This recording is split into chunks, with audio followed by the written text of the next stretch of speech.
Hello and welcome to this episode of Tech Time Tips. I'm Sergio Meyer, and today we're going to look at making another user account in Windows. What that means is when you turn your computer on, you probably have the one account and you have to type in your password once and you're in there and all your documents are in one place. But maybe you have a couple of kids or more than one person in the house and you want all of your documents separate, and that's always a good idea. Or you don't want the kids checking your email, or for whatever reason you want all of your documents and all of your information separate on two accounts, two different passwords. That way you have your stuff and they have their stuff. So let's go ahead and bring that up here. It's actually real easy to do in Windows. It's been around since a lot of the older versions of Windows. So let's go ahead and click the Start button here, and we just want to go into the Control panel. And once you get into the Control panel, we're going to go to Add or Remove User Accounts.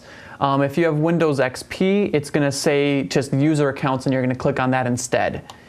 And once you do that, there'll be another option in here that says Create a New Account, and that's exactly what we want to do. We want to make a whole separate user account. You see I already have the one there that's called Sergio.